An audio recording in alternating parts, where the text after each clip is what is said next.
স্বাগত দীপ্ত সংবাদে আপনাদের সঙ্গে আছি আমি নাদিরা জাহান। শুরুতেই জানাবো সংবাদ শিরোনাম। জুলাই আগস্ট গণহত্যায় মিলেছে শেখ হাসিনা সহ জড়িতদের ফোন রেকর্ড, জানালো প্রসিকিউশন।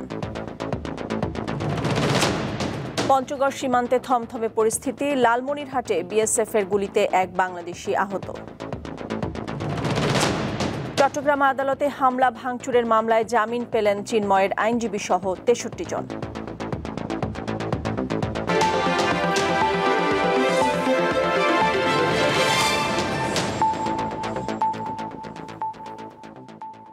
শিরোনাম শুনছিলেন, এবার পুরো খবর। জুলাই আগস্টে ছাত্র জনতার গণ অভ্যুত্থানের সময় গণহত্যার ঘটনায় শেখ হাসিনা সহ জড়িতদের গুরুত্বপূর্ণ ফোন কল রেকর্ড পেয়েছে প্রসিকিউশন। একই সাথে গুমের ঘটনায় গুরুত্বপূর্ণ তথ্য প্রমাণও মিলেছে। দুপুরে আন্তর্জাতিক অপরাধ ট্রাইব্যুনালে এসব কথা জানান প্রসিকিউটর তানভীর হাসান জোহা ও BM সুলতান মাহমুদ। তবে ট্রাইব্যুনালে তথ্য প্রদানে অসহযোগিতার অভিযোগও করেন তারা। ব্রিফিংয়ে প্রসিকিউটররা জানান, কল রেকর্ডের সত্যতা যাচাইয়ের জন্য ফরেনসিক পরীক্ষার অনুমতি দিয়েছে ট্রাইব্যুনাল। জুলাই আগস্টের আন্দোলনে হামলা ও হত্যাকাণ্ডের ঘটনায় এরই মধ্যে শেখ হাসিনার বিরুদ্ধে মামলা হয়েছে। আন্তর্জাতিক অপরাধ ট্রাইব্যুনাল তার বিরুদ্ধে জারি করেছে গ্রেপ্তারি পরোয়ানা। আমরা ফাঁস হওয়া সহ আরো অনেকগুলো অডিও রেকর্ড আমরা জব্দ করেছি, সেগুলোর বিষয়ে কাজ চলছে। অনেকেরই আছে, শুধুমাত্র সাবেক প্রধানমন্ত্রীর না, অনেকেরই ভয়েস রেকর্ড।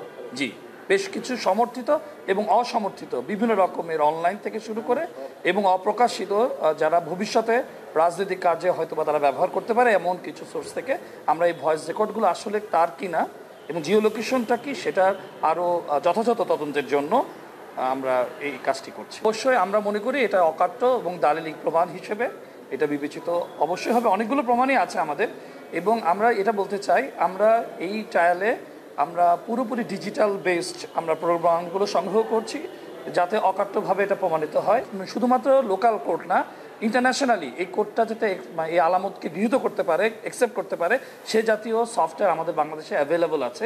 বিষয়টি হচ্ছে সেটা দ্বারা পরীক্ষা নিরীক্ষা করে অকাট্য দালিলিক প্রমাণ হিসেবে উপস্থাপন করার জন্য আমরা আসলে নির্দেশনাটা চেয়েছি, এবং এখানে কোনো ম্যান বেসড কোনো মতামত নেই, এটা সম্পূর্ণ ডিজিটাল। শেখ হাসিনা সহ অন্যান্য যাদের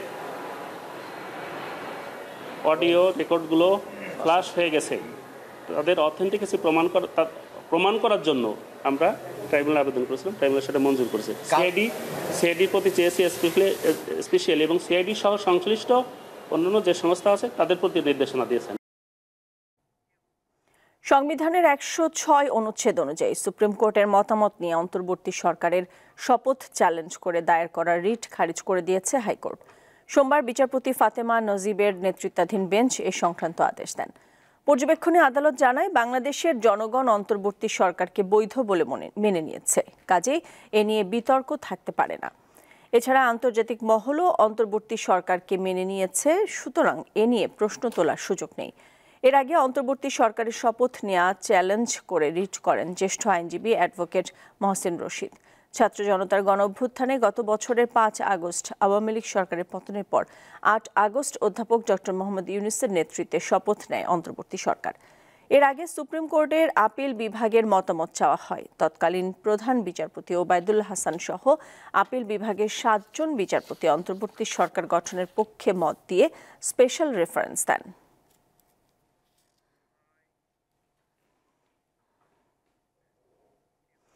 চাকরিতে পুনর্বহালের দাবিতে এবার আমরণ অনশন কর্মসূচি পালন করছে অব্যাহতি পাওয়া পুলিশের শিক্ষানবিশ উপপরিদর্শকরা।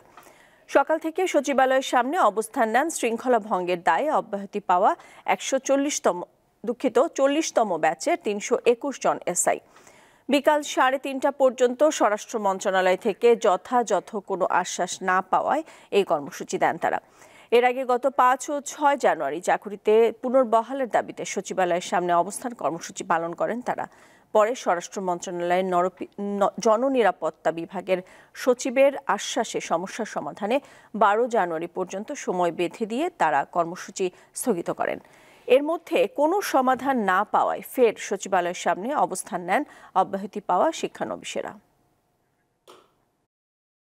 সকাল থেকে অপেক্ষা করেও এখন পর্যন্ত যথাযথ কর্তৃপক্ষের কোনো সুনির্দিষ্ট আশ্বাস না পাওয়ায় আমরা আমাদের পরবর্তী কর্মসূচি হিসেবে চাকরিতে পুনর্বহাল না করা পর্যন্ত এখন থেকে আমরণ কর্মসূচি পালন করার সিদ্ধান্ত নিয়েছি।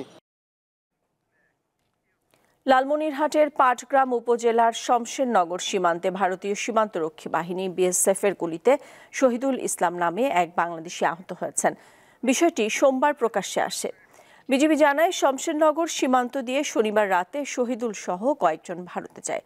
একই সীমান্ত দিয়ে ফেরার পথে রবিবার ভোরে তাদের লক্ষ্য করে কয়েক রাউন্ড গুলি ছোড়ে বিএসএফ। এতে পায়ে গুলিবিদ্ধ হন শহীদুল। পরে সঙ্গীরা তাকে আহত অবস্থায় উদ্ধার করে দেশের অভ্যন্তরে নিয়ে আসে। চিকিৎসার জন্য শহীদুলকে নিয়ে যাওয়া হয় রংপুরে। বিষয়টি নিশ্চিত করে বিজিবির শমশেরনগর ক্যাম্পের কমান্ডার সাংবাদিকদের জানান, এ ঘটনায় বিজিবি বিএসএফ এর মধ্যে অনুষ্ঠিত পতাকা বৈঠকে কড়া প্রতিবাদ জানানো হয়েছে।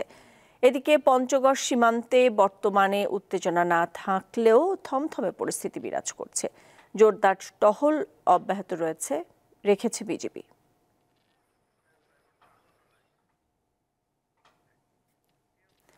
দর্শক, ঠাকুরগাঁওয়ে ধনতোলা সীমান্তে অবস্থান করছেন সহকর্মী মঈনুদ্দিন তালুকদার হিমেল। আমরা চলে যাব তার কাছে। হিমেল, সীমান্ত পরিস্থিতি এখন কেমন দেখছেন, আর ওখানকার এখন যে সাধারণ জনগণ যে অবস্থান নিয়েছিলেন, সার্বিক পরিস্থিতি জানাবেন।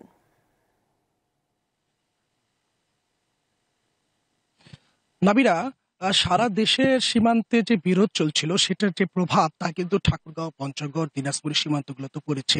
এরই ধারাবাহিকতায় আমি কিন্তু আজ বাংলাদেশিরা আছে, তারাও সীমান্তে বেশ অবস্থান নিয়েছে। তারা বিজিবিকে পাহারায় সহযোগিতা করছে।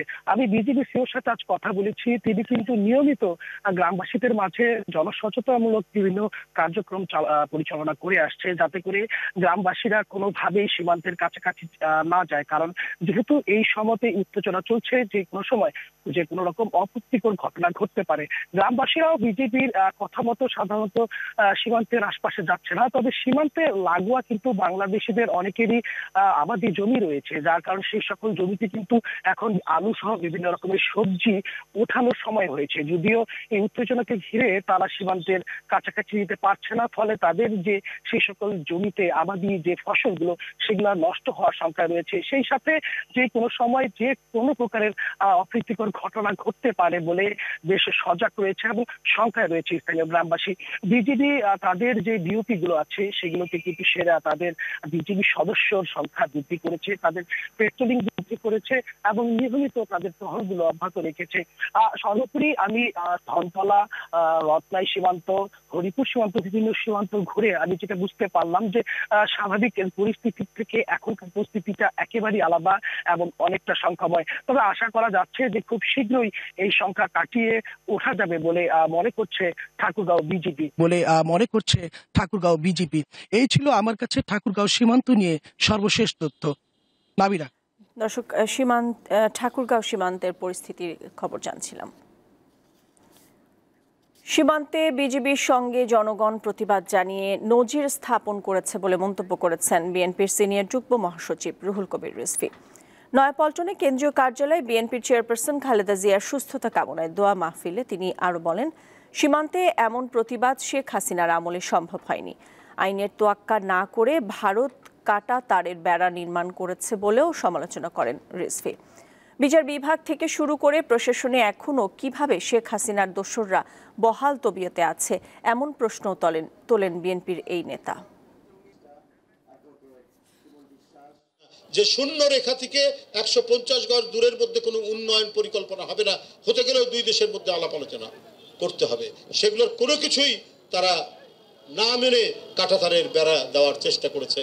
জনগণ যে দাঁড়াতে পারে তাদের দেশের বিজিবির সাথে, বিজিবির প্রতিরোধের সাথে, এই দৃষ্টান্ত শেখ হাসিনার আমলে শেখ হাসিনা করতে দেয়নি। তার ফ্যাসিজম দিয়ে, তার নির্মমতা দিয়ে, তার নির্দয়তা দিয়ে তিনি ভারতের সেবাদাস হয়ে কাজ করেছেন। এবার কেওয়াই স্টিল চট্টগ্রাম সংবাদ।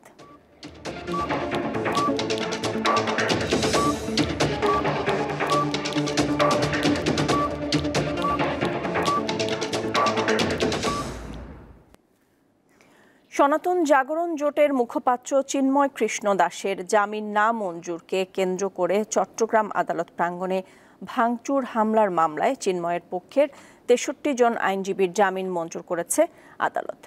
দুপুরে আদালতে আত্মসমর্পণ করে জামিন আবেদন করলে অতিরিক্ত চিফ মেট্রোপলিটন ম্যাজিস্ট্রেট সরকার হাসান শাহরিয়ার শুনানি শেষে আইনজীবীদের জামিন মঞ্জুর করেন। সংঘর্ষের ঘটনায় নিহত আইনজীবী সাইফুল ইসলাম আলিফের ভাই জানে আলম আদালতে হামলা, ককটেল বিস্ফোরণ এবং গাড়ি ভাঙচুরের অভিযোগে ১১৬ জনের বিরুদ্ধে কোতোয়ালি থানায় এই মামলা দায়ের করেছিলেন। আইনজীবীদের আত্মসমর্পণ উপলক্ষে সকাল থেকেই আদালত প্রাঙ্গণে ব্যাপক পুলিশ বিজিবি মোতায়েন করা হয়।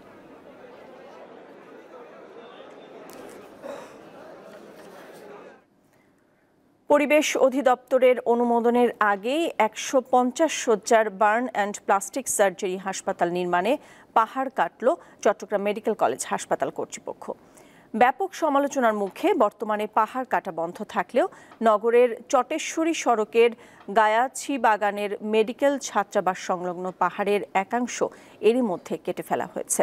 হাসপাতাল ও প্রকল্প বাস্তবায়নকারী সংস্থা বলছে, পাহাড় সুরক্ষিত রেখেই কাজ শুরু হয়। চট্টেশ্বরী সড়কের গোয়াছি বাগান এলাকায় ১৫০ শয্যার বার্ন অ্যান্ড প্লাস্টিক সার্জারি হাসপাতাল নির্মাণের জন্য পাহাড় কাটার অনুমোদন চেয়ে পরিবেশ অধিদপ্তরে আগে আবেদন করে চট্টগ্রাম মেডিকেল কলেজ হাসপাতাল কর্তৃপক্ষ, কিন্তু তার এখনো চূড়ান্ত অনুমোদন মেলেনি। জমা দেওয়া হয়নি এনভায়রনমেন্টাল ইমপ্যাক্ট অ্যাসেসমেন্ট বা EIA। সাধারণত EIA অনুমোদনের পর পাহাড় ও গাছপালা কাটা হয়, কিন্তু অনুমোদনের আগে ৬ তলা ভবন নির্মাণের প্রাথমিক কাজ শুরু হয়। অভিযোগ অস্বীকার করে চমেকো কর্তৃপক্ষ জানায়, ভূমিধস এড়াতে কেবল পাহাড়ের কাঠামো পরিবর্তন করা হয়েছে। তবে পরিবেশ অধিদপ্তরের অনুমতি না নেওয়ার বিষয়টি ভুল ছিল বলে স্বীকার করে তারা। পাহাড়কে সেভ করতে হবে। পাহাড়কে সেভ করার জন্য এই যে স্লোপ যেগুলো করতেছে, এখানে ওরা RCC কলাম দিবে, তারপর হচ্ছে এটার উপর আবার ওরা এই প্লান্টেশন করবে, পুরো জিনিসটাকে গ্রিন করে ফেলবে যেন মাটিটা ওখান থেকে বের না হয়ে আসে। তারা কিন্তু পরিবেশের উপর কিন্তু আগে প্রথমে জোর দিছে, তারপর হচ্ছে আমরা বিল্ডিং এর কাজ শুরু করবো। বিভিন্ন সময় পাহাড় কেটে মাঝখান দিয়ে রাস্তা করা হয় বা পাহাড় কেটে বড় বড় ড্রেন করা হয়, এখানে কিন্তু টোটালি সেই জিনিসটা করা হচ্ছে না। এখানে যেটা করা হচ্ছে সেটাকে আমরা টেকনোলজিক্যালি অনেক সময় সয়েল নেইলিং বলে থাকি। সয়েল নেইলিং মানে হলো এখানে নরমালি আমরা মাটির মধ্যে পাইল গাড়তে দেখি, এখানে কিন্তু পাহাড়ের মধ্যে পাইল গাড়া হবে। পাহাড় ও পরিবেশ বিষয়ে চট্টগ্রাম মেডিকেল কলেজ হাসপাতাল কর্তৃপক্ষের এমন কর্মকাণ্ডের সমালোচনা করেন পরিবেশবাদীরা। এবং উচ্চ আদালত থেকেও নির্দেশ আছে ওই প্ল্যান্টেশনে ওনারা ডেকোরেটিভ যে গাছ লাগাবেন, তার পাশাপাশি উচ্চ আদালতের নির্দেশনা অনুযায়ী দেশীয় প্রজাতির বিভিন্ন ফলজ এবং বনজ গাছকে প্রায়োরিটি দিয়ে প্ল্যান্টেশনটা করবেন। চীনের আর্থিক সহায়তায় চমেকো হাসপাতাল ক্যাম্পাসে ১৫০ শয্যার বার্ন হাসপাতালটি হচ্ছে। গত বছরের ৯ মে একনেক সভায় ২৮৫ কোটি টাকার প্রকল্পটি অনুমোদন হয়। হাসপাতালটির নির্মাণ কাজ ও যন্ত্রপাতি চীনের অর্থায়নে হবে। বাংলাদেশ সরকার দেবে ১০৫ কোটি টাকা। রুনা আনসারি, দীপ্ত সংবাদ, চট্টগ্রাম। স্বচ্ছ ভোটার তালিকা প্রণয়ন ১৮ কোটি মানুষের আমানত বলে মন্তব্য করেছেন নির্বাচন কমিশনার আনোয়ারুল ইসলাম সরকার। দুপুরে নারায়ণগঞ্জ জেলা প্রশাসকের কার্যালয়ে ভোটার নিবন্ধন প্রক্রিয়ায় চ্যালেঞ্জ এবং চ্যালেঞ্জ উত্তরণের উপায় শীর্ষক কর্মশালা অনুষ্ঠিত হয়। এতে প্রধান অতিথির বক্তব্যে তিনি আরও বলেন, জুলাই অভ্যুত্থানে যারা আহত হয়েছে তাদের দেশপ্রেম, কমিটমেন্ট দেখে জাতি অভিভূত।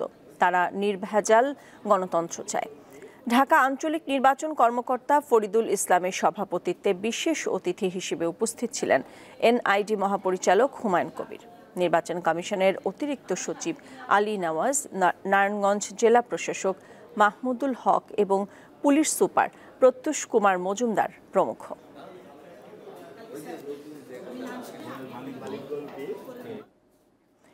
আশুলিয়ায় একটি পোশাক কারখানার ছাঁটাইকৃত শ্রমিকরা তাদের বকেয়া পাওনা, চাকরিতে পুনর্বহাল সহ বেশ কিছু দাবিতে সড়কে অবস্থান নিয়ে বিক্ষোভ করেছে। সকাল থেকে আশুলিয়ার নরসিংহপুর এলাকায় এই বিক্ষোভ করে শ্রমিকরা। শিল্প পুলিশ জানায়, শারমিন গ্রুপের পোশাক কারখানার প্রায় 450 ছাঁটাইকৃত শ্রমিক তাদের বকেয়া পাওনা, চাকরিতে পুনর্বহাল সহ বেশ কিছু দাবিতে টঙ্গী আশুলিয়া EPZ সড়কে অবস্থান নিয়ে বিক্ষোভ শুরু করে।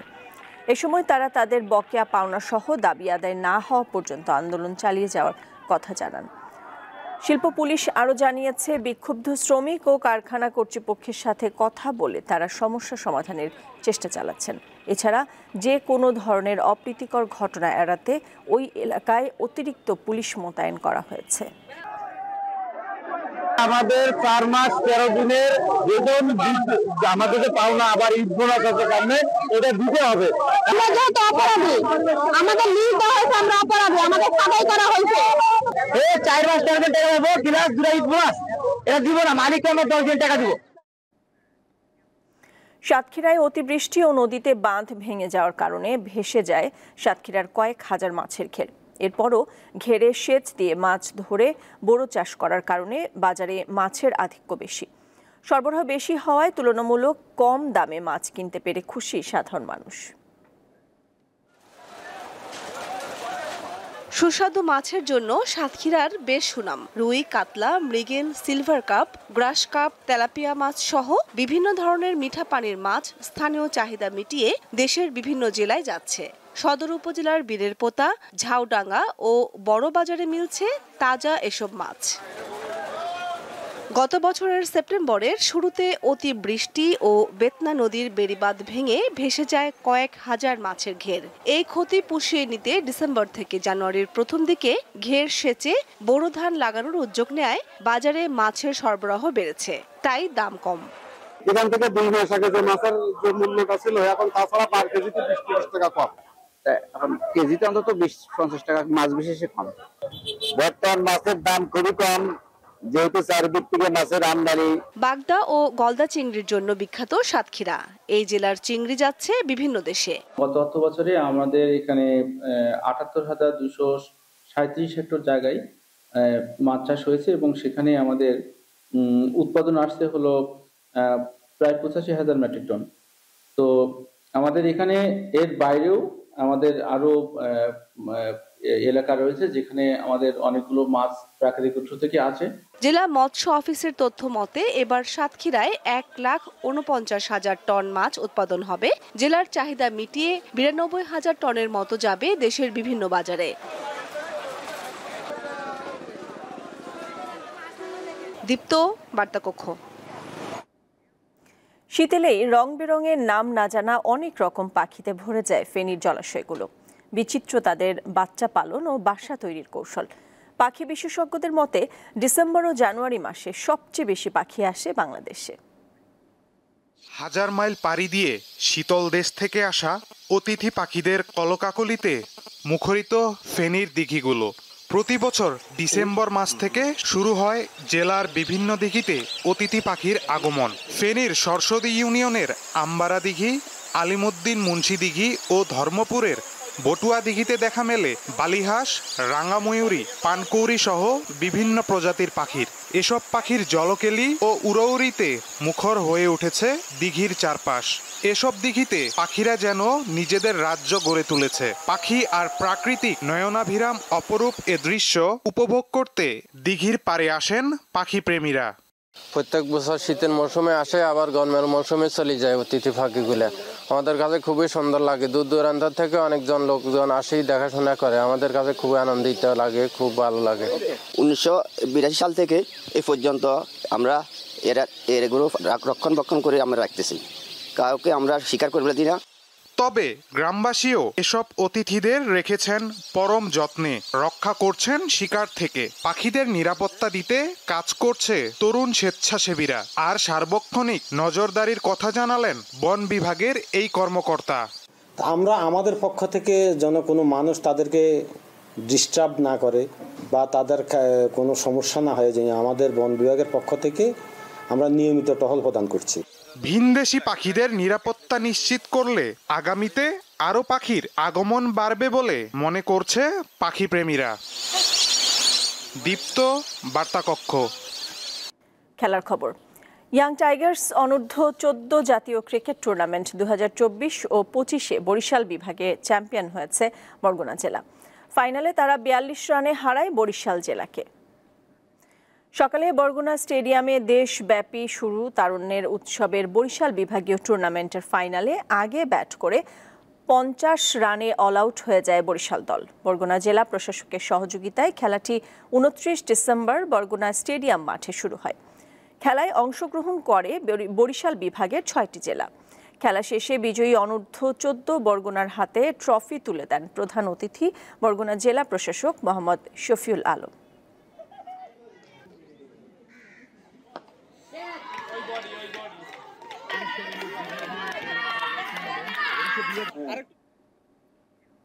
বাংলাদেশে প্রথমবারের মতো গ্রামীণফোন নিয়ে এসেছে wireless broadband connection GP-phi unlimited.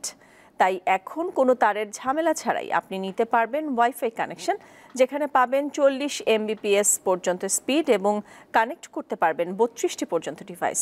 বিস্তারিত জানতে পারবেন গ্রামীণফোনের ওয়েবসাইটে। দর্শক, শেষ করব দীপ্ত সংবাদ, তার আগে সংবাদ শিরোনামগুলো জানিয়ে দিচ্ছি আরও একবার। জুলাই আগস্ট গণহত্যায় মিলেছে শেখ হাসিনা সহ জড়িতদের ফোন রেকর্ড, জানালো প্রসিকিউশন।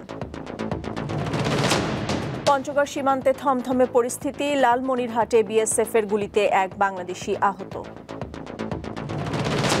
এবং চট্টগ্রাম আদালতে হামলা ভাঙচুরের মামলায় জামিন পেলেন চিন্ময়ের আইনজীবী সহ 63 জন।